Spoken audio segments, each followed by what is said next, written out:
For there is nothing hidden that will not be disclosed, and nothing concealed that will not be known or brought out into the open. Remember how in Russia, *ALLATRA was labeled a Ukrainian and American cult formed by the State Security Service of Ukraine. At the same time, in Ukraine, they called it a Russian, Putin's sect. But very few people wondered, why is this happening? Who benefits from it? Who's behind it? This bizarre, deliberately created paradox led to serious consequences for many. Persecution, ruined reputations, and criminal cases. Some people ended up behind bars. Others were forced to flee their countries. As a result, many of you probably subconsciously regard me as a cult member. Whether pro-Putin or pro-CIA, doesn't matter. Just another brainwashed cultist, right? Well, I'm not here to defend myself. On the contrary, in this video, I'm going to show you how you were not just brainwashed, no, you were mind-fucked. And more importantly, who did it, how they did it, and why. I'll give you evidence, step by step, just like always.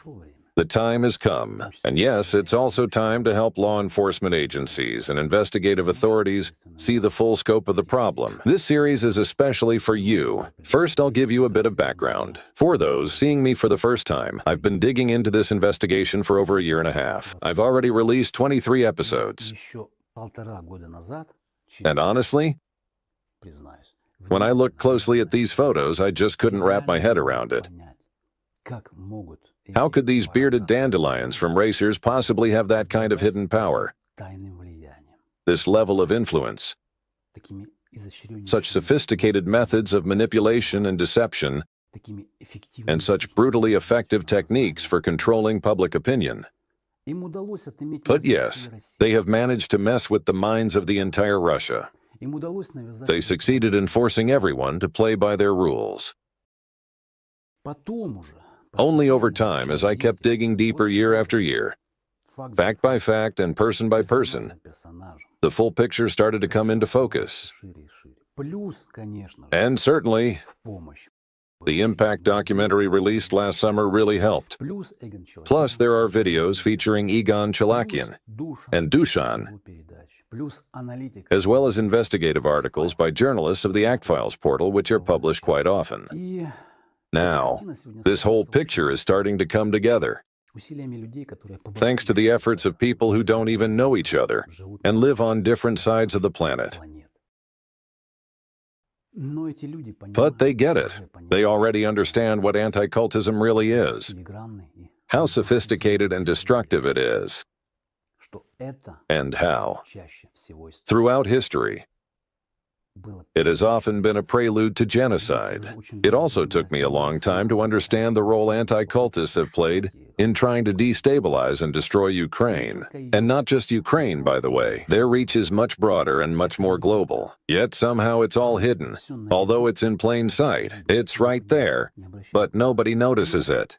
But if you really look in the genocide of the Ukrainian people that is happening right now, the responsibility of anti-cultists is massive. One day I hope we'll get to the bottom of all of it. In this episode, however, our task is to highlight and come to understand how one of their agents, a pro-Russian saboteur, operated inside Ukraine and what she managed to do. Before we dive in, I'd like to thank the SBU, Ukraine's security service, and the investigators and judges involved. I honestly don't know their names, but many thanks to those who have managed to keep a clear mind, their honor and conscience intact even in these tough times. And here's the biggest news today. An official criminal case has finally been initiated against the RACIRS agent in Ukraine. It's not yet listed in the public registry from what I've been told, but it's already in the legal database accessible to attorneys. In the upcoming videos, we're going to start unraveling this mess and shedding light on the dark corners. Because this isn't just some minor offense under Article 161 of the Criminal Code. No. is Article 111, high treason. Of course, the final word will be with the court. But from my side, I sincerely hope that the evidence presented in these videos will be enough to make sure justice is served, and that those who worked for the aggressor country for a long time will finally be held accountable. Before we dive into the case of this Russian mole in Ukraine, let me say that we've gathered a lot of material on this individual. How exactly we'll structure it, how many episodes it's going to take, I'm not sure yet. If you're an investigator or you're just trying to understand what RACIRS is, or who Alexander Dvorkin really is, I already have a few videos on my channel about that. But they only scratch the surface. So I strongly recommend you to watch the Impact documentary. It's a must. And then check out the website actfiles.org. How to look up information there. It's simple, just type Dvorkin in the search bar and start going through the articles. I don't know who those analysts are, but whoever they are titans in analysis, seriously. They sift through mountains of info, and they do it professionally, pulling data from web archives, taking screenshots, analyzing, and building rock-solid evidence. You can also search for RACIRS there. That's the Russian Association of Centers for the Study of Religions and Sects. Don't even bother Googling it. You'll find nothing about RACIRS and Dvorkin. Everything has been erased or replaced in the search rankings with PR fluff and positive spin. But on ActFiles, you just type in RACIRS and boom, it's all there. I don't speak or read English, so I use my browser's translator to read their articles. And I know what you might be thinking. If we've had this information all along, why didn't we say anything sooner? But the thing is, we weren't silent. I've been covering Dvorkin and RACIRS for a year and a half.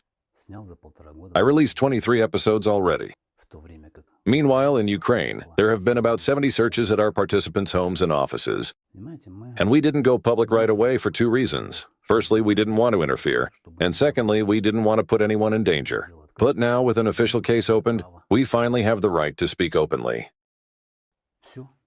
Okay, that's it for the intro. Let's get to the main part.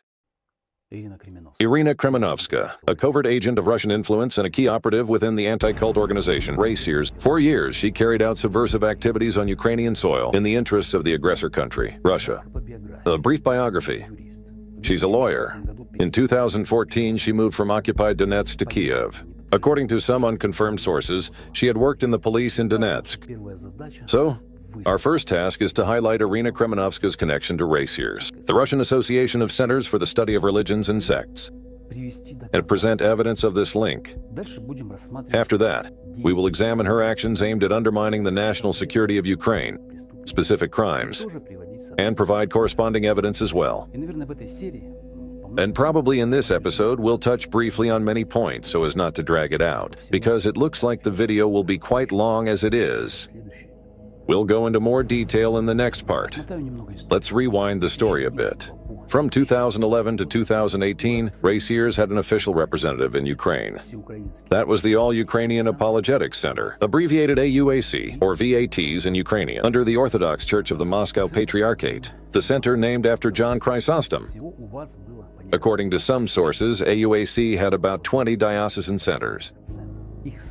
Their website, apologet.ua, ceased operations in 2018. The head of the center was a bishop, Jonah Cherepanov of Abukov, while the movement coordinator was a Russian agent, political strategist, specifically a black PR strategist, and a separatist from Zaporizhia named Pavel Broid, an official RACIRS agent. The same Pavel Broid who was exposed in the hacker leak known as the Surkov leaks. If anyone remembers, there is a relevant large analytical article on the website ActFiles. Broid was directly involved in destabilizing Ukraine and undermining national security. He openly reported about that to his Moscow handlers. We'll definitely come back to him later because his case clearly illustrates the kind of subversive activity RACIRS agents were conducting in Ukraine and shows their goals and objectives.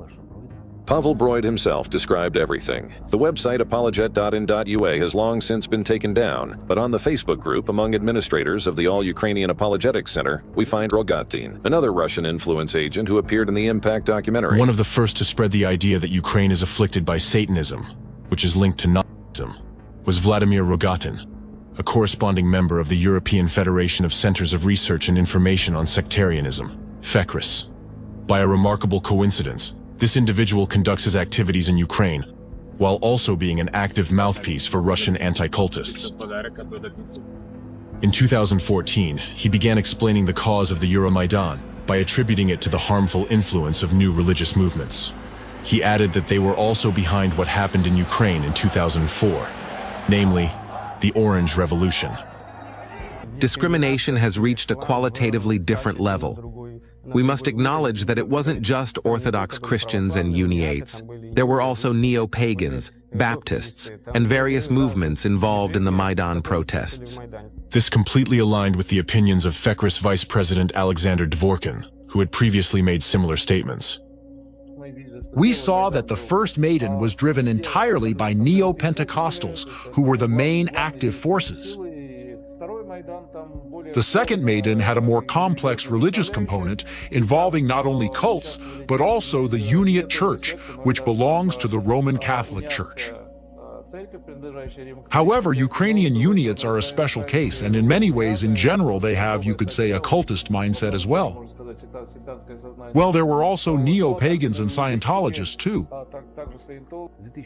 In 2014, Rogatin took part in an anti-cult conference in the Russian city of Yuzhno-Sakhalinsk, where he sat at the same table with the top leaders of RACIRS, Alexander Dvorkin, Roman Silantiev, and the lawyer of RACIRS, Korelov. That's him on the far right in the photo. The All-Ukrainian Apologetic Center ceased its activities in 2018. Broid disappeared much earlier, and Rogatin and many others also fled from Ukraine before that. But Iona Cherepanov continues to serve in his church organization. Then, in 2017, a new figure entered the scene, Iryna Kremenovska. In general, she started doing the same thing that the AUAC did, but under a different sign. Based on the facts we'll present in this video, it becomes clear that Kremenovska basically took over the baton from Broid. She coordinated a network of information portals that continued promoting the Russian-aligned narrative of RACIRS in Ukraine.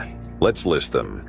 Channel number 1, Center for Economic and Legal Research, CELR, which was registered in 2017. Its official website, el-research.center, began publishing actively in 2018, and its director is Iryna Kremenovska. Channel number 2, a bulletin, Speak Up, vilnislovo.com. It was launched in 2017, though began publishing more actively in 2018. Kremenovska is its editor-in-chief. Channel number 3, Anti-Secta. This openly pro-Russian anti-cult portal also launched in 2017 with Kremenovska as its most frequent author. Channel number 4, antisecta.org, that still maintains a group on the Russian social network Odnoklasniki. Now let's draw connections between these 4 projects. In 2017, Kremenovska, together with her associate Alexei Svyatogor, founded the Center for Economic and Legal Research with its website el-research.center. Kremenovska is listed as its director and Svyatogor as her deputy. Among CELR's partners, we found a non-profit organization, Anti-Secta, with the website antisecta.org. The website no longer exists, but thanks to the Wayback Machine, we can look into its history. And through the archived history, we arrive at some very interesting discoveries and connections.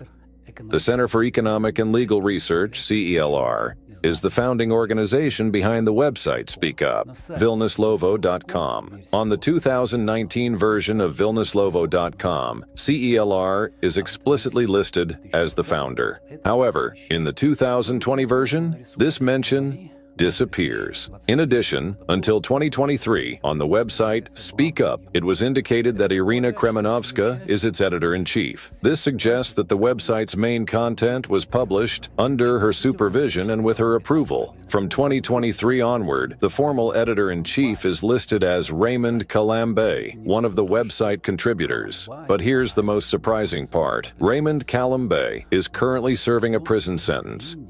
He was convicted and sentenced in Ukraine to life imprisonment. I wonder, what was he convicted for? There's a section for him as a journalist on the website, mostly filled with writings about prison life.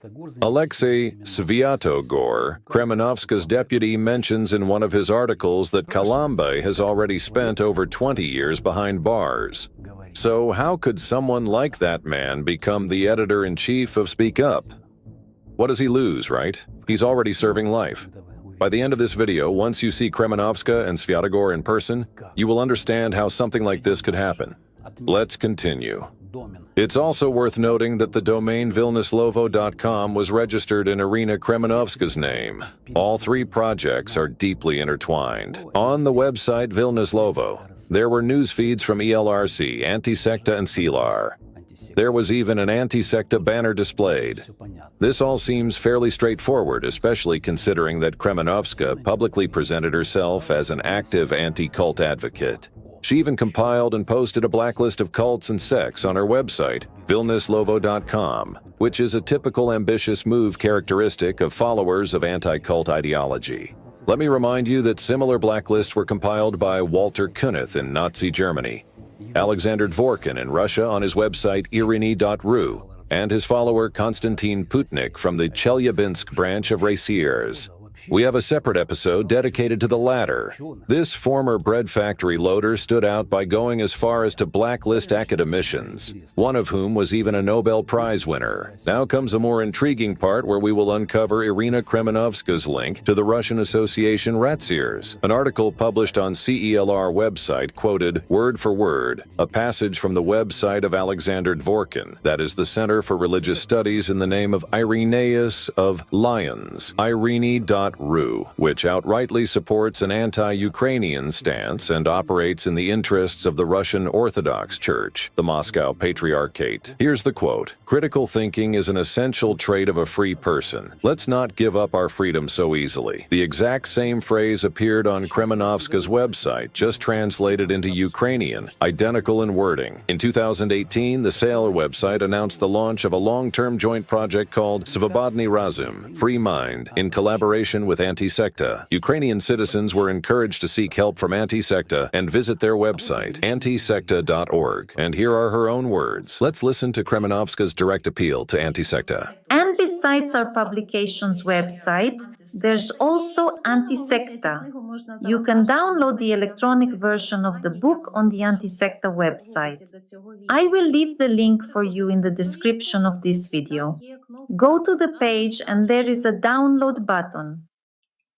By the way, Anti-Secta is not only a partner of our Center for Economic and Legal Research, they are also our friends. So, what exactly is this Trojan anti-cult horse? Antisecta.org is basically a Russian propaganda website, backing the ideology of RACIRS and the Russian Orthodox Church. Let's take a closer look.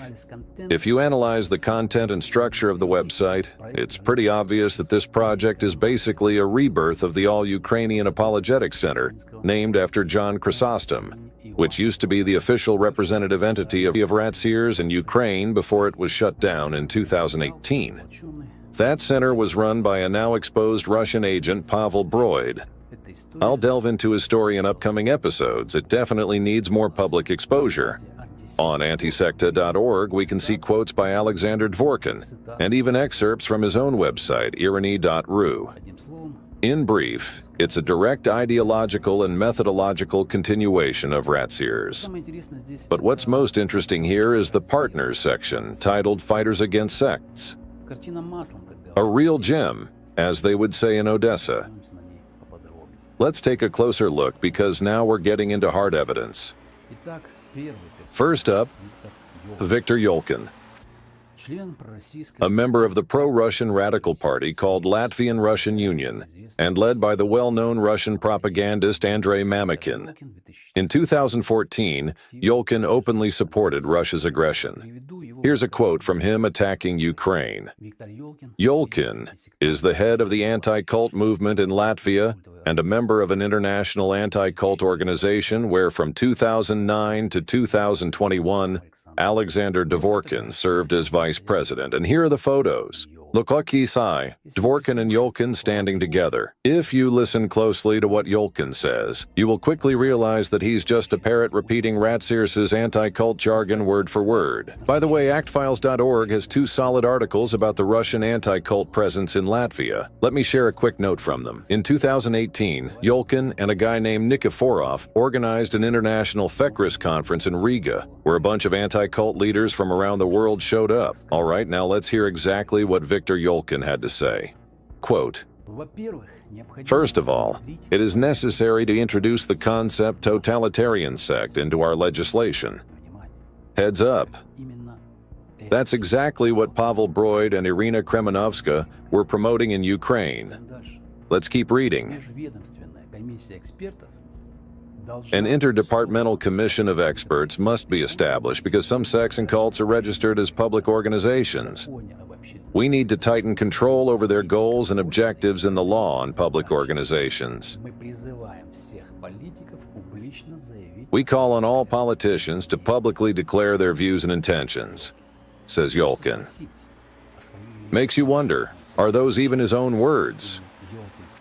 Or is Yolkin just another mouthpiece for Alexander Dvorkin, another tentacle of the same octopus, just like Broid, Kremenovska, and others?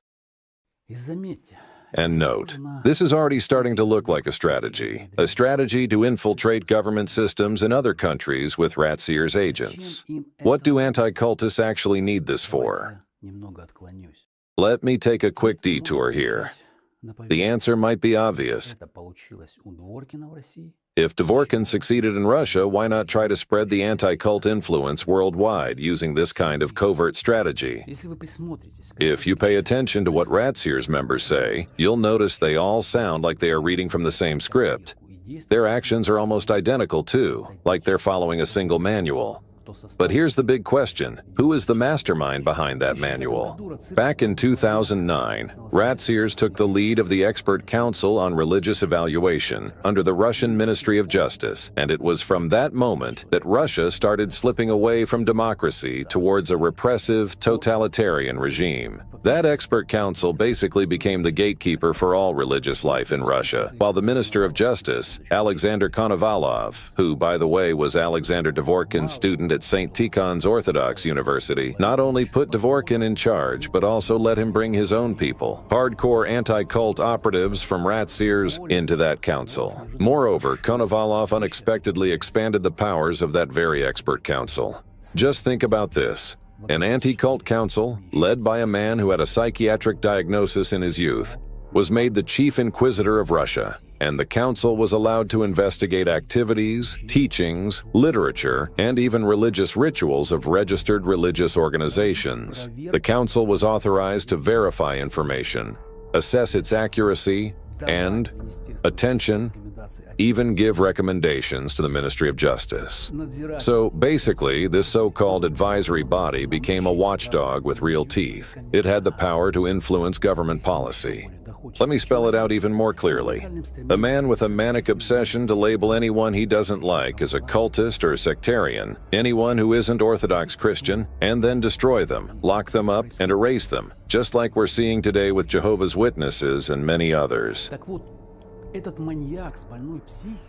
So, that same mentally unstable and xenophobic man was made a mega expert, an arbiter, a supreme judge behind the scenes, shaping the direction of the entire country and ruling over religions and the lives of millions of people. I'm not exaggerating. Look back at what happened in 2009. There was a massive public outcry. Scholars of religion and human rights activists launched a campaign called No to the Inquisition. They gathered over 12,000 signatures, appealed to the president and to the minister, but the government just ignored them. Those people predicted the collapse of religious freedom, the start of religious repression, and the end of democracy, and that's exactly what happened.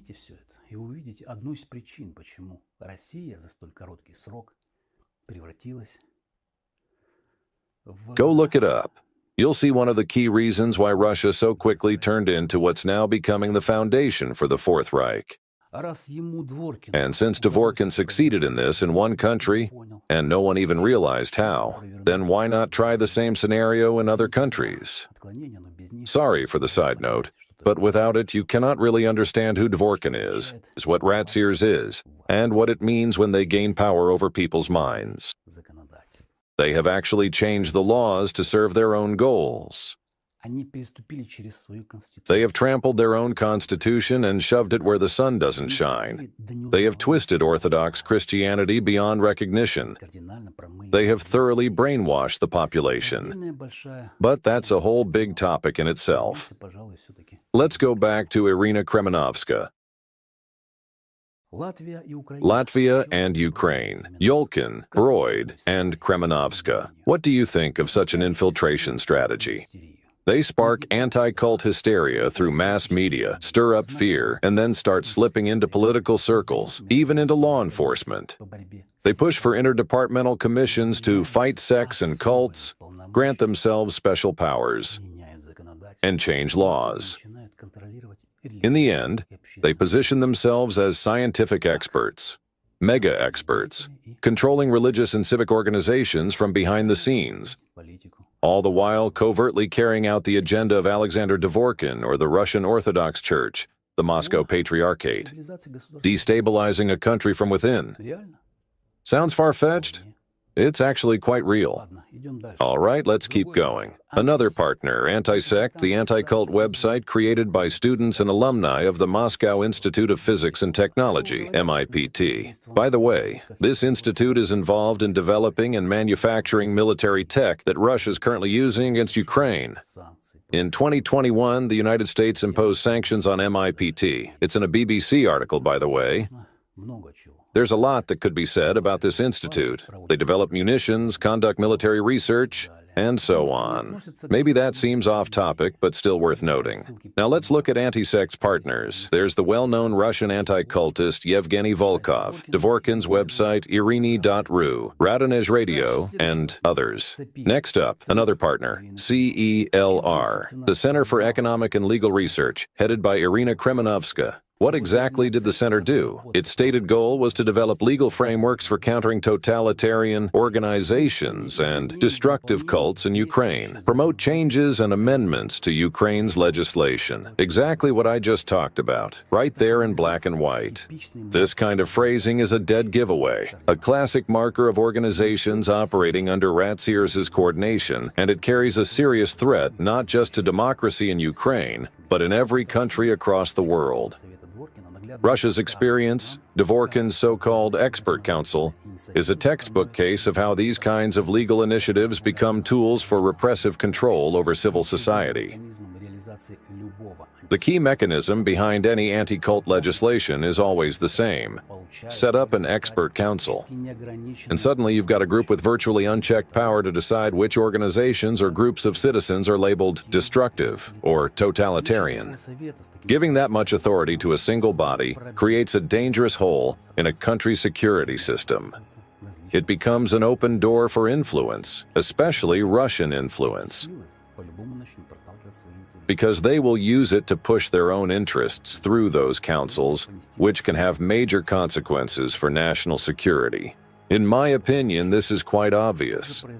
What actually happened in Russia? Let's try to figure it out again. Under the pretext of fighting sects and cults, they began to trample on basic rights, the right to freedom of conscience and freedom of belief. They adopted laws severely limiting human rights. Then repressions began. From the looks of it, Iryna Kremenovska tried to promote the same scenario in Ukraine, following Pavel Broid, executing RACIRS' agenda, and continuing Dvorkin's legacy. Why is anti-cult legislation, RACIRS' core strategy, so dangerous for Ukraine? Let's try to answer this question too. The next partner of Kremenovska is Alexander Dvorkin himself. This man has openly spoken out against Ukraine's independence, again and again. There are countless examples of him dehumanizing Ukrainian politicians and the Ukrainian people, so he's not just a propagandist, but a hidden architect of genocide, a key ideologue behind it.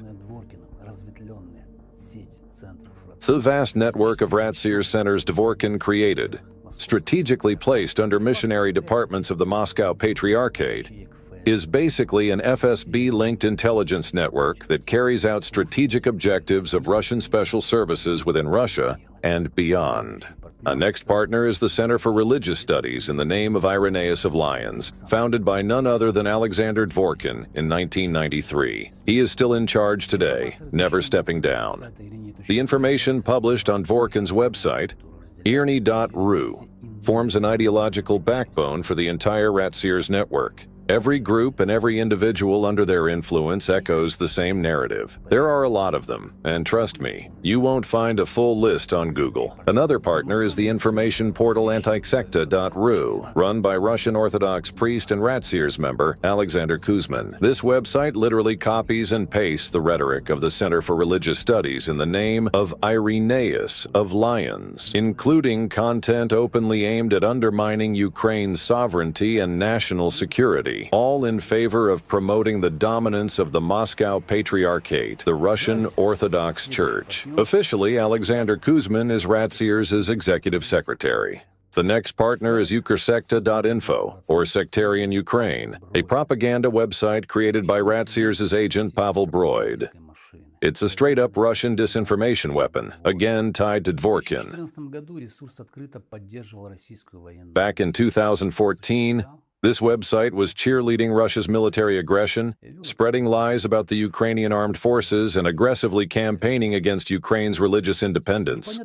Shockingly enough, this website is still active. The latest article was published in November 2024. I wonder, what are they hoping for? It's not hard to figure out who's behind it. The domain Ukrsekta.info is registered in Russia under the name Alexander Haiduk, former editor-in-chief of Zerkalo Zaporozhye, a Zaporizhia-based newspaper. Here's more. On the footer of that newspaper's website, there's a direct link to Sectarian Ukraine. The situation gets even clearer if we refer to a 2008 forum post from Zaporizhia, where Broid and Haiduk were called a super crappy PR team, which pretty much confirms they knew each other well. And by the way, they lived together in the same apartment. Finally, let's talk about FSB, the European Federation of Centers of Research and Information on Cults and Sects, which is under heavy Russian influence. Alexander Dvorkin served as vice president of FSB for a whole 12 years. That's no small role. Dvorkin's destructive influence was so blatant it was even flagged in United Nations documents. An international research team, including top Ukrainian scholars, conducted a comprehensive analysis of RACIRS' key figures embedded in FSB, in particular Alexander Dvorkin and his close associate Alexander Novopashin, RACIRS vice president.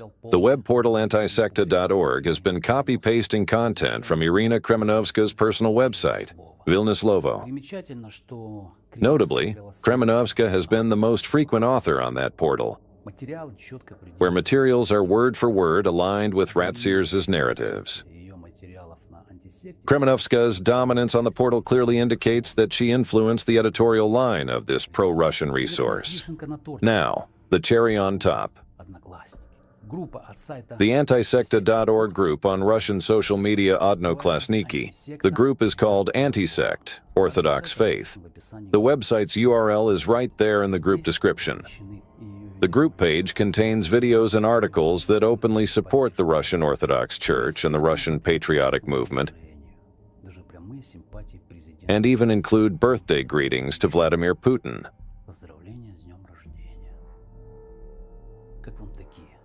What do you think of such evidence? Shouldn't this be a ground for charges under Article 111 of the Criminal Code? The exact same charges Kremenovska tried to slap on Allatra in Ukraine. Ironic, isn't it?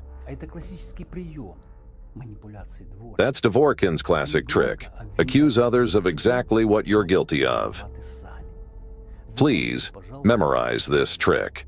Many scholars and human rights advocates have pointed out this tactic at various times. A separate part of Kremenovska's subversive activity is her close collaboration with a radical Russian propagandist, Alexander Neveyev, whose writings are regularly published on RACIRS' platforms. Neveyev is a hardcore anti-cultist. I'm your great-grandfather. I really wanted to have your grandmother. When I was in Sevastopol, I slept with your mother. He is familiar with Dvorkin and supports his ideological line. This can be seen in a concrete example, the publication about the alleged harm of yoga practice for prisoners. It would seem that Mizulina and Dvorkin have written raving nonsense. Everyone laughs. But the serious expert Neveyev supported them. By the way, let me remind you that Alexander Neveyev participated in the discrediting of the *ALLATRA movement by RACIRS agents in 2020. On the Vilnius-Lovo website, where Kremenovska is both an author and the chief editor, Neveyev's name appears dozens of times. Moreover, the anti-cult portal Ansobor.ru, run by RACIRS Vice President Alexander Novopashin, posted a copy of an article from Vilnius-Lovo that includes photos of Kremenovska and Neveyev, as well as a direct link to a Ukrainian website. I'd like to remind you that this is the same Novopashin who referred to Ukrainians as Nazis, Satanists, and even cannibals. Let me also remind you that the website of the missionary department of the Novosibirsk Diocese of the Russian Orthodox Church, headed by Archpriest Alexander Novopashin, is the second most significant platform of RACIRS. It was on this site in 2022 that a document titled Guide for Ukrainian Citizens on Organizing Civil Resistance to the Puppet Government in Kiev was published, which remains accessible to this day. This manual is essentially a practical guide for carrying out sabotage in Ukraine during the Russian army's invasion, a direct call to action during wartime. The fact that such an informational product was promoted by an official RACIRS platform only reinforces the understanding that anti-cult missionaries are not just men in black robes. They are soldiers, zealots, agents serving their master. Who that master is, only they know. But this certainly has nothing to do with God. On his blog in 2014, Alexander Neveyev did not restrain himself or hold back in expressing his radical anti-Ukrainian views. Iryna Kremenovska made no effort to hide her endorsements of Russian expert Alexander Neveyev in her articles and videos. In fact, she was actively promoting him in Ukraine's information space. While Neveyev was spreading hatred toward Ukraine, Kremenovska was publicly promoting him in Ukraine. Just take a look at what he was saying. There are countless quotes that could be cited. This naturally raises the question, was Iryna Kremenovska aware of this? Of course she was, and she acted with full awareness. For example, in a YouTube video dated December 6, 2018, she explicitly recommends listening to the opinions of Neveyev, a candidate of psychological sciences, and even includes a direct link to his content. That's a separate topic, and here I recommend paying closer attention to the opinion of an expert, candidate of psychological sciences, Alexander Neveyev. You'll find the link to the video in the description. Here's an article dated February 21, 2014, in which Neveyev divides Ukraine into Kokli and Ukrainians, and suggests redrawing the state borders accordingly. You know, in my opinion, there's something else that unites these two, Dvorkin and Iryna Kremenovska. It's the clear signs of psychological disturbance and in their behavior, in their speech, in thoughts they express, in their writings and motives. This becomes especially evident when reading the section *ALLATRA Creative Society in the second volume of Dvorkin's Sect Studies, Totalitarian Sects, and in virtually every article authored by Iryna Kremenovska on the Vilnius-Lovo website. It's their mocking, voluptuous pleasure in humiliating others. Sadistic tendencies. Probably the same is experienced by maniacs who slowly kill their victims, reveling in their torment. Personally, I can't explain their motives and actions in any other way. It's as if they found each other through shared mental sickness. Tell me, can a mentally healthy person truly feel joy in humiliating others? Yet they do. Yes, it's visible. The legal case aimed at banning the public organization *ALLATRA in Ukraine has been dismissed by the courts not once, but 4 times. Iryna Kremenovska herself wrote about it in separate articles on her website, Vilnius-Lovo. And despite the smear campaigns and clearly orchestrated provocations against *ALLATRA, the Ukrainian court dismissed the case once again, for the 5th time, in early April 2025. Here is the official document. Whatever anyone says, the fact remains. Common sense has prevailed in Ukraine 5 times. In stark contrast to the disgraceful state of Russian justice, which can hardly be called a trial. The story of a farcical trial held a year and a half ago in the small Russian town of Plas Chelyabinsk region was covered in the first episodes of this investigation. It all began with Konstantin Putnik, a devoted follower of Dvorkin's totalitarian sect. So, in her articles on Vilnius-Lovo, Kremenovska vividly details her years-long efforts, which, according to her paymaster's plan, were supposed to lead to the shutdown of Allatra in Ukraine, following the precedent set in Russia. The same plan also aimed to trigger criminal prosecution of Allatra participants in Ukraine, just as had happened in Russia. There was a mastermind behind this process. Nothing happens on its own. This is obvious. Iryna Kremenovska described her monumental effort on her Vilniuslovo website. I quote, "This was somewhere in 2023, an incredibly difficult path that we overcame through our collective efforts. Despite all obstacles, we didn't give up. On the contrary, we supported each other. We persistently moved forward. The most valuable thing is that the people who started it all are still one team, a team. And it has grown. There are more of them now. I thank my lucky stars that I have met. Your humble servant was engaged in drafting conclusions." She is referring to herself. What is that if not an organized community that was part of the international criminal structure of RACIRS? Who is part of it? Let's take a look at her inner circle. Her deputy and the chief tormentor of Ukraine, a.k.a. Sviatogor. You heard that right. More on that later. On the Vilniuslovo website, I was intrigued by another fragment written by Kremenovska. Her opinion on a.k.a. Sviatogor. They write about themselves. Here's the quote. "A.k.a. is an even more crisis maker and collapse creator than I am. We are just doing our job. And this is not just journalism, it's much more. A.k.a. is not just my partner.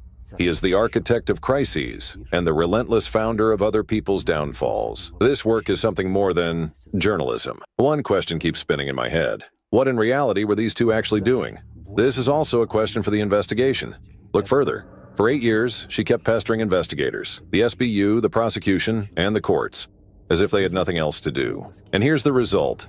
Searches, suspicions, ruined reputations, interrogations, with thousands of participants facing troubles, stress, and family tragedies. Thousands of victims. So what do they deserve after all the above? Now let's address the key question. What motivated Kremenovska and her group to engage in this years-long persecution? What drove her to relentlessly pursue the Allatra organization in Ukraine for 8 years? The victims? The cultists? That's a laugh. There aren't any. Just a couple of resentful egotists who expected to be showered with praise for their one day spent in a volunteer organization. If you can, go ahead and help. If you can't, don't interfere. You came, you left. Freedom of choice. What's the problem? It's only the resentful who have a problem. If you want, you can talk about the climate threat, get involved, record videos, and inform the public. If not, you just go and mind your own business. I'm going to post the video now and then get back to my own affairs, earning a living. That's it. But let's return to the question. What drove Kremenovska to pursue the Allatra organization in Ukraine? She was turned down 4 times. Yet she kept pushing, and pushing everyone. But how does that work, damn it? Let me put it another way. Who would engage in this for free? For years. I can only imagine the financial costs involved, how much time was spent watching videos and reading books. She wrote opinions and articles for the website, traveled to meet people and get to know them. This person initiated legal proceedings 5 times. Can you imagine how much time and money that took? Let me share my opinion. It's usually done by people who are paid very well. Nobody's gonna do it for free. It's unrealistic, especially people like Kremenovska and Sviatogor. Have you seen them in person? For those who made it to the end of this video, there's a surprise. I apologize in advance for the quality. YouTube refused to let this video through, but I believe Ukrainian society must watch this to understand whether they really need such members at all. Today we have gathered in front of this institute to inform them that a murderer, a ruthless woman, is working next to them. This outraged crowd outside the institute in Kiev wants to catch and tear apart a single person, a respected research associate, accused of mercilessly killing dogs.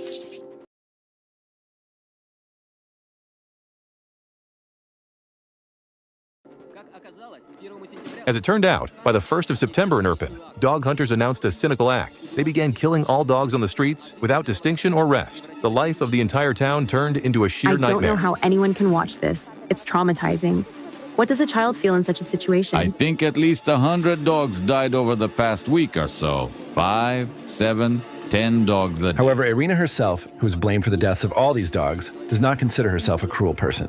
Every household should keep cold medicine on hand, and another one for cases when a stray dog or a pack wanders into the yard. Just 10 pills said to have some kind of homeopathic effect, and the dogs relocate and disappear. Aren't they suffering? Are we some kind of sadists to torture dogs? What's happening in our city lately is pure hell. Every day dead dogs are found in the streets. People hear them howling as they die. We were just relaxing, having coffee. It was 6 in the evening, the city center, full of people and kids. Then we saw a dog come up. And at first we didn't understand what was wrong. We just noticed it was in distress. The dog collapsed to the ground, and then the convulsions began. It was shaking violently. It tried to get up, to run away, to come back. It was running toward people. I tried to hold it back so it wouldn't run into traffic. It was poisoned. Then the foam started coming out of its mouth. It smashed its head on the asphalt. The way they die in those convulsions, they lose all control. It's horrific. The dog literally died in our arms, gasping, screaming for 20, maybe 30 minutes, just screaming. It's awful. An absolutely horrifying sight. I don't even know how to describe it in normal. That was already a few weeks ago. But even now, when you talk about it, you still get tears in your It's all eyes. in front of my eyes. The kids were crying standing there. Mothers were pulling them away because the howling was terrifying. The screams echoed through the entire city center. How long has this been going on? The first cases started in June. Now in August, it's happening on every street. They're all gone, but so people hear dogs howling in pain at night in the daytime. They come out of their buildings and find a dog lying there, foaming at the mouth. They are everywhere. What people are you talking about? The ones doing this, the dog hunters, you can read their comments on social media, how they take pleasure in it, how they savor what they've done. I just don't understand how anyone can write or talk about it so calmly. As it turns out, there are plenty of official websites for dog hunters. One headline reads, "Attention, Action." From August 20th to 31st, 2016, an international campaign is issued for the elimination of stray dogs to prepare residential areas for the safe return of children to school. No one in the city was left indifferent. Even those who used to be against dogs, the ones they saw how horribly these animals were dying, they were outraged. Everyone in the city is furious. There's no plan to safeguard the city from stray dogs. There is a plan to just kill animals because it's all done indiscriminately. And this killing happens in a rather brutal way. The adult who saw it remembers it to this day. And this picture still haunts Taya every day. And what happens to the children? Dima, that's exactly the point. The children who saw this, these are children who will carry physical and emotional consequences for the rest of their lives. This is trauma, deep trauma, some things a child's mind simply can't process. Ever. I'm speaking as a mother, as a citizen, as a human being. I am horrified that this is happening here, to us. I can't even imagine sitting here today and watching that woman, that creature, who smiled on screen and talked to me about home medicine cabinets. Dima, sitting here today is almost unbearable. Given their bloodlust, they won't stop there. They'll want to go further, to cleanse the streets of people who, in their view, behaved the wrong way, or homeless people. You know, as horrible as that sounds, there's definitely a grain of truth in what you're saying. It's a psychological urge to torment someone weaker. What we're seeing is a justification, yes, a justification for this sadistic drive. Sadism is undoubtedly a pathology. And I absolutely agree with you that the homeless will be next. Excuse me? Then anyone behaving in a way they deem inappropriate or disruptive. We've seen this before. Everyone remembers the Nutpro maniacs, those who beat people with hammers and filmed it all. When their case was investigated, it turned out they started with animals. In Irpin, women are particularly active among the dog hunters. They seem to know something. No, until this summer, I had no idea someone like that lived in our town. Now I'm scared just knowing we walk the same streets.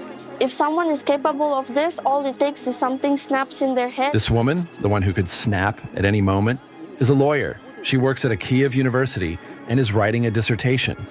The worst part is, Iryna herself is convinced that she's doing the right thing.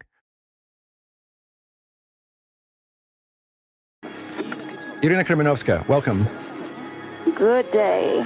Shame, shame, shame. Do you understand why people are reacting this way? Well, you have a hobby. You're a dog hunter, right? I have a lot of hobbies, but stray dogs should be subject to disposal, as provided for by the law of Ukraine on protection. Disposal? What do you mean by that? Aren't you just poisoning the dogs? Which ones exactly? Names, locations, What do you mean? dates, Iryna, don't take me for an idiot. You're personally poisoning dogs? picked up off the street. Iryna, once again, that wasn't my question. I'm not asking if you were bitten by dogs. Moment, I had no other choice. I'm asking you, do you poison dogs? As well as rats, cockroaches, No, stop. mosquitoes, And Why do you do this? municipal services when no one responds. If the dogs... So you took it upon yourself to handle it in this rather peculiar way. Did I understand you correctly? For many years, Ukraine has had this program called Catch, Sterilize, Return. Yet we decided to follow the Indian model. And we all know the terrifying statistics from... We're just going to retell this. She's just talking complete rubbish. So how exactly does it work? What are you using to poison them? It's not poison, it's a medical drug, an anti-tuberculosis medication. So it does, as far as I know from reading about it on Google, I'm not a vet, but they say that after taking it, dogs become very calm, stop biting, and move to another They disappear? area. What, did they just dissolve? AC, I don't know. We just stopped seeing them. You know what actually happens to dogs after this drug enters their system? Well, it cures tuberculosis, that's for sure. But you clearly aren't trying to treat them for tuberculosis, are you? You're trying to kill them this way. Iryna, I'd like to ask you to use your imagination right now and try to describe what a biological species called a dog feels when it gets a dose of the substance you're giving I think it. the nervous centers shut down, consciousness disconnects. Well, it's a state similar to euphoria. What do you mean by euphoria? Uncontrolled motor activity, maybe.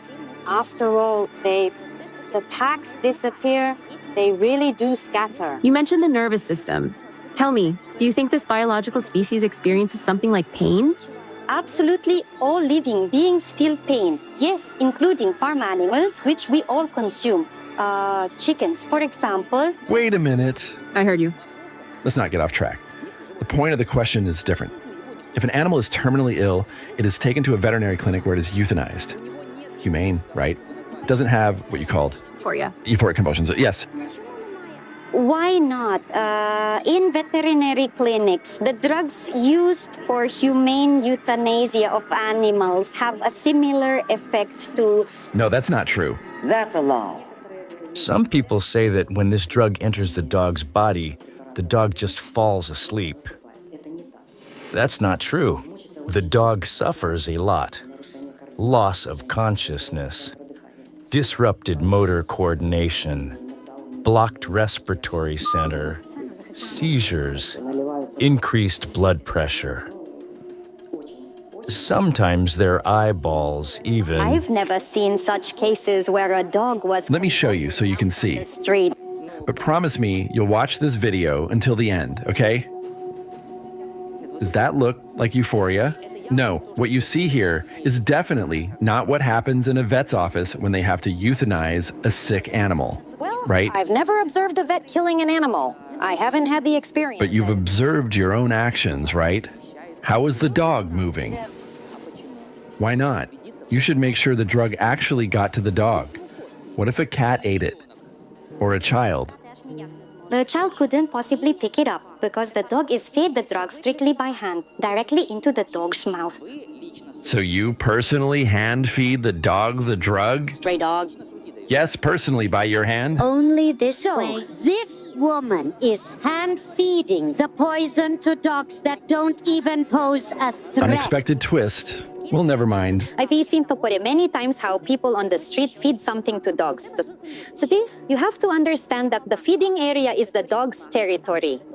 And where the dog's territory is, it will guard it against any Changing the intruders. subject so smoothly, but I would still like to hear an answer to my question. You hand feed the dog this poison, and then you don't observe what happens? Then why do you give them the medication? To treat them for tuberculosis, it's not poison, it's a medical drug.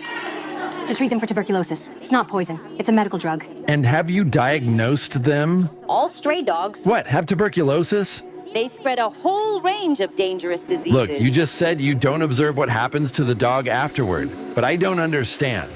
Why should children see this? I ask myself, what's worse for a child, seeing a dead dog or losing an eye, a limb, or even their life, becoming disabled? Are you familiar with the statistics on animal attacks on children? Yes, I've studied the statistics. So tell me, let's talk specifically about the city of Irpin. In general, across Ukraine, starting from 2008, the number of attacks, the number of injury reports specifically involving children began increasing by 25 to 30%. These are data from scientists who researched the entire statistics of reports. And how many children exactly? Because if there were 2 children across all of Ukraine, and then it increased by 20%, what's that? Like Quarter of a when child? a dog just ran Give me by. the actual numbers. How many children are attacked by dogs per year? In recent years, this number hasn't gone down at all in the city. Can you give me the exact number? How many? Rena, how many exactly? Can you give any number? I analyzed both the statistics of bites and attacks, including from stray dogs, and published this in a scientific article. There are a lot of numbers. I can't list them all off the top of my head right now, and the journal is Mathematical Modeling and Economics. But if this is your scientific article, you must remember. I have over 100 scientific papers, among them on issues of national security, business I'd like law. to read what this person writes on social media, on Facebook. Irina posts on social media? Exactly, Irina. I open the window a bit, listening. Will I hear the screams of "Hello, Rainbow"? The symphonies are long to describe, but in short, they can last a long time, and sometimes they happen at all. Once at the summer house, I fed a pack on our street in the morning around 8 a.m. The symphony, or rather the choir, started after 10 and lasted for 2 hours. The lady is enjoying You herself. seriously think a dog's death howl is a symphony? Well, of course not. Then why did you write it? I didn't. I have a Facebook page, but there's definitely nothing like that posted there. There's a forum where you can write these things. Here we see a screenshot from a dog hunter forum. Do you know who Capybara is? I have no idea. Lots of people post on different forums, cooking forums, and Well, there are people who say you are Capybara. my colleagues know me by my regal name because I have nothing Then to I have hide. some interesting news for you. Quote, in 2015, animal rights activists managed to hack the Bredatellium.net, No to Pests, as forum. They provided us with the private messages of one of the users with a person who calls themselves the main dog hunter of Ukraine, Alexei Sviatogor. His messages strongly suggest that Iryna Kremenovska registered on the forum under the name Kopybar. Oh my God, Dima. I thought the worst thing was the footage you showed on TV of a dying dog. But what we're seeing here in this studio is even worse, even sadder. There's a young woman sitting here, completely denying everything that people have been striving for over thousands of years. Love, empathy, warmth. How do you explain what's happening here? I mean, if you're supposedly doing a good thing, why is there so much negativity toward you? Where does all this negativity come from? It's artificially stirred up, Sakina. The dog hunters are hated not so much for poisoning stray dogs. Dog hunters are hated for their stance on justifying the unacceptable presence of these packs on the streets, in schools, and kindergarten. So you're saying that all these people are idiots who don't understand that stray dogs on a playground are a problem? No one here understands For some that? people, stray dogs are actually a source of income. More specifically, begging for donations from trusting citizens supposedly for treatment or for temporary Then why are they shelter. angry at you? Because we're disrupting their schemes, especially regarding... Who here, among us, has any kind of schemes? Come on. No, Irina, really. You're kind of going way too far. By his own choice, the head of the local police department. Thank you very much for that. Of course, I regret that Article 299 is so lenient towards such people. Not the right word, really. Honestly, I'm not an emotional person by nature. It's just the nature of my job. But even so, it's hard to hold back emotions. We're looking at these dog hunters right now. And why are we even calling them dog hunters? First of all, they are sick sociopaths. What we initially rejected outright, and now are even willing to discuss that, is the problem of society, also known as the Overton window. Things that society once would never accept gradually get talked about and normalized.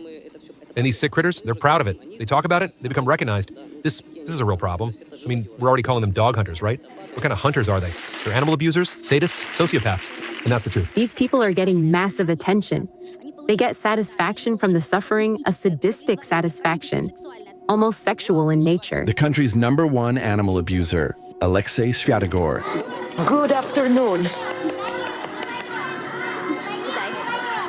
Sit down. Well, you have a very peculiar reputation. What's your attitude toward dogs? Positive. So tell me, you're accused of poisoning them. You see, technically, it's impossible to poison a dog for one simple reason. A dog is a domesticated animal, a pet attached to humans. People just sometimes confuse beings that used to be dogs and still look somewhat like them, kind of the way chocolate resembles excrement. So, let's not go there. When you see a stray dog, what do? You know, any sane person can tell the difference between a dog and a non-dog. You asked, I answered. Well, I'm doing my best here. Using the phrase, every healthy person is manipulative. I'm speaking with you, and I want to hear your personal opinion. Are you capable of speaking for yourself? Yes. Great. I can tell the difference between a wild stray dog and a lost pet. And when you see one, what do? When I see one, I feed it liverwurst if I have it with me. That contains a pharmaceutical preparation. Why do you decide to kill the animal? There are a lot of lawyers here in the studio, and the word kill... On what grounds do you decide to give a dog a substance that will inevitably make it die? To prevent the danger of these supposedly cute, good, fluffy animals forming packs that sometimes maul people. If I suddenly found your appearance thuggish and to prevent you from forming a gang, decided to take preventive measures, would you be okay with that? No, I would not be okay with that, because I don't even understand how you can compare humans and dogs. How many dogs have you given this substance to? I don't remember. Hundreds? Let's just say more than a few dozen. First of all, you're lying. I'll say more. I even saw an interview where you said you killed over 1,000. Well, I don't remember. Why you bragged about it to others, but not to us. You see, listen. In our studio is animal rights advocate Yulia. She was forced to change her residence and her appearance because she fears for her life and her son's life. According to her, you threatened her. And me too. I have a recording. And there are others as well. Absolute lie and profanation. Absolute lie and profanation. Please, there's the police. Go to them. Prove it. Recordings and all that. I have a screenshot of your messages. Alexei Svyatogor writes, as for that Komenko woman, we'll find a way to deal with her. Don't worry. The stupid bitch will pay for everything. What else is written here? Would have shot her legs with the shotgun at the moment when I'm feeding stray animals or helping my clients, so I wouldn't have gotten there, I guess. Was that written by you? Looks a lot like my account. A lot like it, yes. This is the very account through which you were contacted and the interview was arranged. Therefore, if you replied through this account and showed up for the meeting, then this account... Or the police. I get it. They'll catch me in a cell and all the rest. I get it. In a cell, if you even make it that far past pre-trial detention. Would you look at the lawyers nowadays, huh? They broke into my door, around 40 young pubescent males. On July 28th, when info was posted on social media, they came up the stairwell. And there were calls for vigilante justice. March 3rd, they prepared, wait a minute. Who are you even talking to right now, Irina? I'm just curious. Why the sudden outburst while we're having a conversation? Just my opinion as someone watching all this. Honestly, based on the things happening in your personal life, with your car and so on, I assure you, my opinion is like a prediction. Soon you'll be going to the police yourself with complaints. Injuries, worse. You're choosing this path yourself. You're choosing this yourself. You're asking for trouble. You know, what you're doing disgusts me. I truly hope you get caught. So, how does it feel? Disgusted yet? At the start of the film, I promised I'd show you how you will be mind-fucked. That's if you're still one of those people who thinks Allatra is some kind of cult. Look, for 7, 8, even 10 years, these totally fuck-up lunatics kept trying to convince Ukrainian society that Allatra was a terrifying totalitarian sect. But who would even listen to them, you might say? She's not even sane. She is insane. And yet, 7 years later, that creature shows up on a primetime expose on national TV. The Ukrainian Sensations Project. In what role? As a top expert. Dogged by Allatra is a cult expert, Iryna Kremenovska, who's been studying the organization's activities for nearly 10 years. And it was Iryna who, with just one phrase, pushed us towards solving the biggest mystery. Who is the real god of Allatra? From the very beginning, they could have been receiving some kind of funding from the Russian Federation. Wait, what? Allatra and Russia? It was Iryna, it was her. With just one phrase, pushed the journalist toward solving the mystery. Are you fucking kidding me? Russian agent of RACIRS, Iryna Kremenovska, shit Russian propaganda straight onto Ukrainians' heads, an element of Dvorkin's subliminal implant. Many people ate it up and applauded in unison. Sorry for the language, but honestly, I don't know how else to put it. People, doesn't all this make you sick to realize? They're screwing us over. They're seriously trying to kill everything good inside us. And we're just letting it happen. Why? Because everything's for sale. Money rules.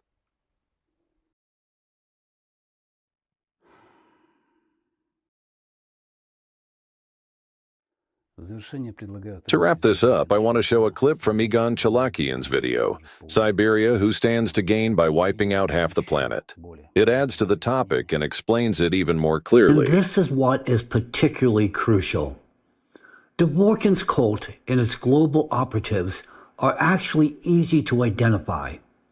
They use the same rhetoric, repeat the same memorized phrases, and apply the same methods of psychological manipulation, from hypnotic techniques to brazen lies, all disguised as truth. When someone begins to speak using rhetoric that echoes Dvorkin's ideology, know this: they are his people. They are recruiting. They are coding new followers. And what always follows in their wake: persecution, violations of rights and freedoms. And now imagine this: the entire totalitarian machine, armed with near limitless power, has been unleashed against Allatra participants for one simple reason: because they chose to speak the truth about the threat of the Siberian magma plume. Dvorkin and his followers have deployed the full force of their cult, every connection, every lever of influence, to first discredit the participants of Allatra and the scientific data they presented. This is not just in Russia, but also in Ukraine and across European countries as well. Following this orchestrated campaign of defamation in 2023, Allatra, by Dvorkin's order, was declared an undesirable organization in Russia. Former participants faced raids, criminal prosecution based on falsified expert opinions, interrogations involving torture, and prison sentences. Under such pressure, hundreds of former Allatra participants were forced to flee Russia. Meanwhile, Dvorkin's sect has begun using the same playbook in Ukraine. Today in Ukraine, this cult aligned with Dvorkin has succeeded in initiating criminal prosecutions against decent people, Allatra participants, law-abiding Ukrainian citizens who have harmed no one but have tried to share the truth about natural geophysical disasters and global threats.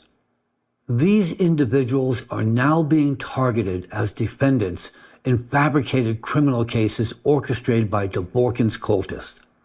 They are being persecuted under the same tactics employed in Russia. And all of this is being carried out by the adherents of Dvorkin's cult. What do the accusations against Alatra in two such different countries as Russia and Ukraine have in common? Everyone affiliated with Dvorkin's cult can be unmistakably identified by their uniform ideological, methodological, and linguistic template.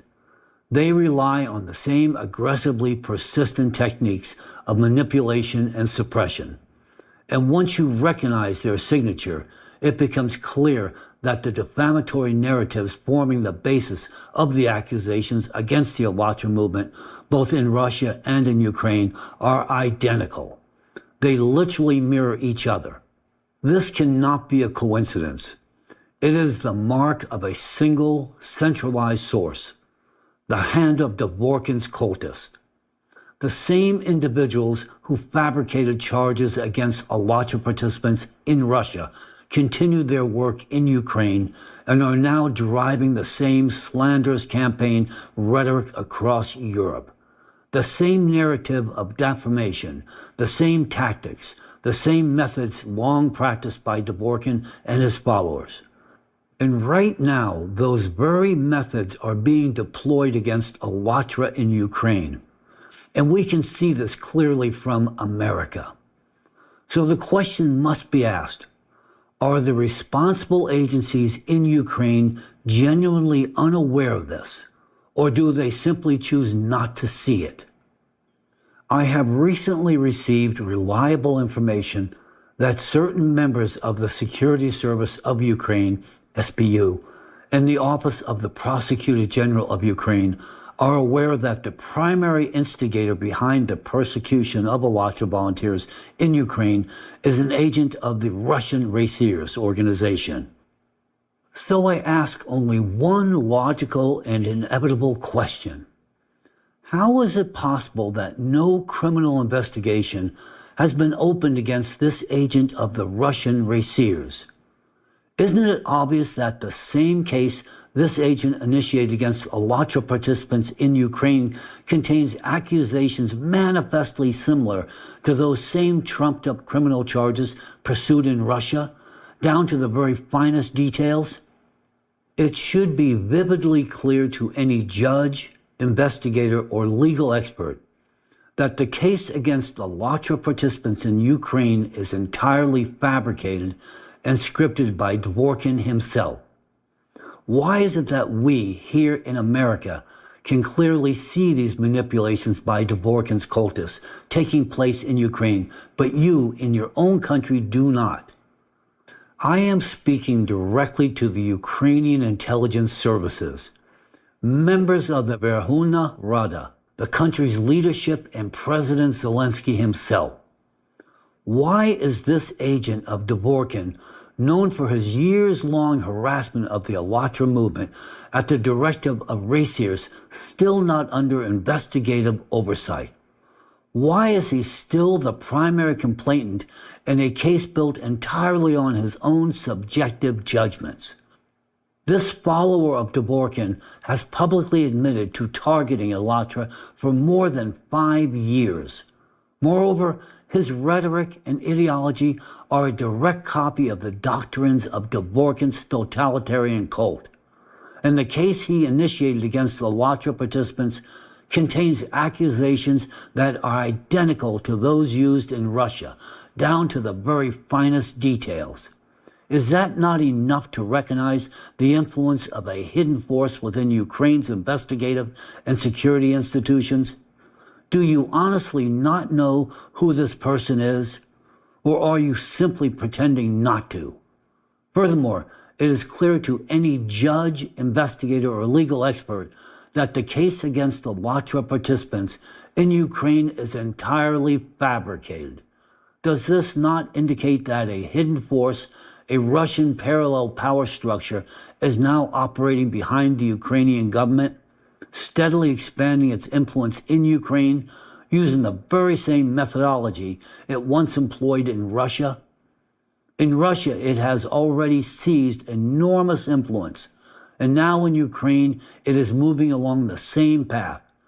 advancing behind the backs of your own lawmakers, drawing them into the persecution of *Allatra. The persecution of *Allatra participants, both in Russia and in Ukraine, is not a criminal case, reflecting the persecution of individuals perpetrating criminal actions, but instead it is an act of political persecution carefully penned by a Russian author. It is conspicuously clear that this production is hallmarked by the House de la RACIRS out of Russia. I now address those within the Ukrainian Prosecutor's Office, the Security Service of Ukraine, and the judiciary. Remember that Article 19 of the Constitution of Ukraine exists. According to that article, all government bodies are required to act strictly on the basis of law. The law exists, and so does the people's trust in you. The people expect you to act in their interest, not in the interest of Dvorkin's Russian cult. Yet today, the actions taken in Ukraine against *Allatra, copied directly from the Russian playbook, may indicate that there are individuals within Ukraine's law enforcement and judicial systems who are not serving the people's interest in Ukraine, but rather the interest of Dvorkin's cult. Otherwise, why does the accusatory rhetoric in Ukraine precisely mirror that used in Russia? What we are witnessing is a mockery of justice. And tragically, it is a vivid demonstration of the influence that Dvorkin's cult, rooted in Russia, has already gained over Ukrainian institutions. To support these very words, let me draw your esteemed attention to a video clip that cannot be ignored.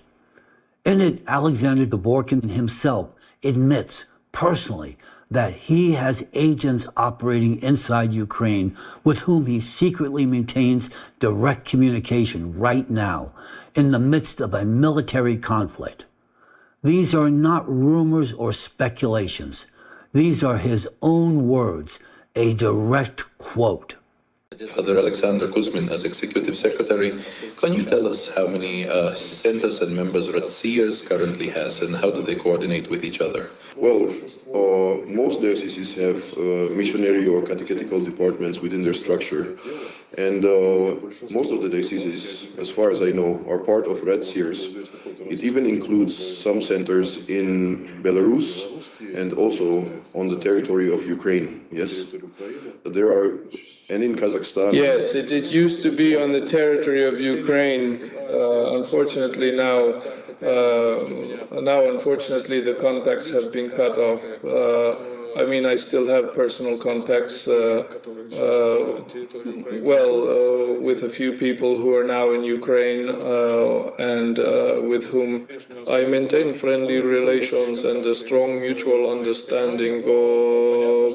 But it's clear they are taking significant risks, and therefore we communicate only through verified channels. It's clear they cannot openly participate in RACIRS activities at this time. However, we do have a very active cult studies expert in RACIRS, a priest from Luhansk. Previously, he was an associate member because Luhansk was not part of the Russian Federation. But now he is a full member as a citizen from a territory that is now part of the Russian Federation. So that's the situation with our friends, colleagues, and like-minded partners in Ukraine. Well, we need to wait for this whole situation to be resolved so that our contact and open collaboration can fully resume. You just heard it yourself. Dvorkin personally admits that he maintains contact with his cult's followers inside Ukraine. And it is they, acting on his orders, who are orchestrating the persecution of *Allatra. Wherever the disciples of his cult begin to operate, constitutional rights end and repression begins. And it's always the same. One template, one signature, one method. because it is one and the same repressive system, an international totalitarian cult led by Dvorkin, built on an extremist terrorist ideology. And the criminal prosecution of innocent Alachua volunteers is proof of that. That is why today I am speaking directly to those within Ukrainian institutions who are involved in the persecution of the Alachua movement. Those who have chosen to follow a foreign will instead of common sense and the law. Do you not realize that you are carrying out the orders of the head of a totalitarian cult, a Mr. Alexander Dvorkin? Then who in that case is the true traitor to your country? Those who are saving lives, those who have stood for years in defense of peace, those who are risking themselves for the safety of your children, your parents, your country, or those who are now acting on the instructions of a man from Russia, a man expanding his totalitarian cult, one deeply entangled in criminal activity. Are you truly prepared to obey Dvorkin's commands, forgetting your oath, your constitution, your conscience? Why is it that you, representatives of the Ukrainian government, are not defending the interest of the people, not the interest of humanity, but are instead actively persecuting those who are doing everything in their power to prevent the collapse of this world? Those who are trying to protect your loved ones, your families, and you. Please take a moment and ask yourselves this very simple question. Just whose interest are you serving? The interest of Dvorkin's totalitarian cult. These are people who, while being the embodiment of an extremist and authoritarian force, label anyone who opposes them as a cult to distract from their own sectarian nature. But they've gone even further. They've declared the entire nation of Ukraine a cult. Yes, the entire country. Every member of parliament, every citizen, the president, and yes, you, prosecutors, investigators, judges, and even your children, all without exception, according to their deranged logic, are cultist. According to their rhetoric, Ukraine is a cult that must be destroyed. That is not my interpretation. These are their own words, published on their own official platforms. Here I am providing you with real, not fabricated evidence. They have already declared Ukraine is a cultic state. These are the very words of their own so-called experts, analysts, and theologians of the Dvorkin cult. This is rhetoric crafted to legitimize brutal violence. It is extremism in its purest form. And it is these very people, these followers of Dvorkin and a Russian totalitarian extremist and pro-religious structure that openly wishes harm upon Ukraine, who have attacked the Alachua movement and are now actively securing levers of influence within Ukraine itself. So answer this one question. How is this even possible? Their goal is to prolong the conflict. They are not merely willing to accept war. They are interested in nuclear escalation. They are the ones pouring gasoline on the fire. It was they who, in the midst of this war, were publicly spreading calls for a nuclear strike against Ukraine. And today, under their influence, innocent people are being targeted. Any rational legal expert who reviews the case materials against Alachua would say the very same thing. This is not a criminal case. It is a farce. And this fabrication has a clear purpose: political persecution. Everyone involved in this process knows the absolute truth. The SBU knows, the courts know, the police know, which brings us to the fundamental question: why has Dvorkin's cult been allowed to hold power in Ukraine? In Russia, it's sadly understandable. There they've embedded themselves into the system. But in Ukraine, how did this happen? Who allowed it? I appeal to all members of the Ukrainian parliament and to President Vladimir Zelensky, put an end to this judicial travesty. The whole world is watching you. Even here in America, we are closely following this case. What is happening now is a coordinated operation that points to only one conclusion. Hidden forces within Ukraine are serving Dvorkin's cult. There is no other explanation, neither from a political standpoint nor from a human one. The volunteers of Allatra are in reality true heroes. Despite the hell inflicted on them by Dvorkin's cultists, despite the lies, the smear campaigns, the arrest, the trials, despite their shattered reputations, despite even being persecuted by the very people they are fighting to protect, they continue to fight for your children, for your parents, for your loved ones, and yes, for your life too. Why has there been no response to the fact that they are being prosecuted under a fabricated case?